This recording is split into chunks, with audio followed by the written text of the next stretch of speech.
અત્યારે આટલા બધા લોકો ઓળખે, ઇન્સ્ટાગ્રામમાં સારું એવું ફેન ફોલોવિંગ, તમારો બિઝનેસ અત્યારે સારી રીતે ચાલી રહ્યો છે, તમારો મુહિમ છે લોકો પ્રતિસાદ આપી રહ્યા છે, ઘણા બધા ગવર્મેન્ટ ઓર્ગેનાઇઝેશન, કોર્પોરેટ ઓર્ગેનાઇઝેશન તમારી સાથે જોડાય છે, તો ફેમિલીનો શું અત્યારે રિસ્પોન્સ છે?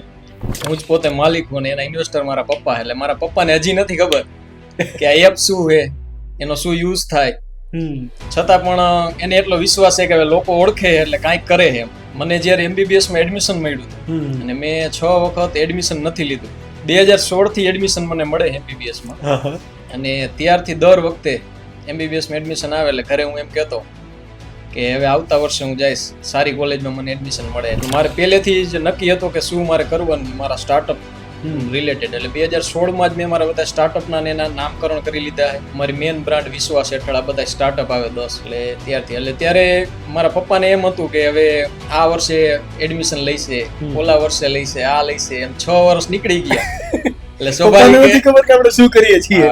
એટલે સ્વાભાવિક કોઈ પણ માતા પિતાને લાગે જ કે હવે છોકરાને ડોક્ટરમાં ક્યાં એડમિશન મળવાનું હતું, ક્યાં ખેડૂત આરે પાવડા ને કુવાડી લઈને ખેતરમાં કામ કરે.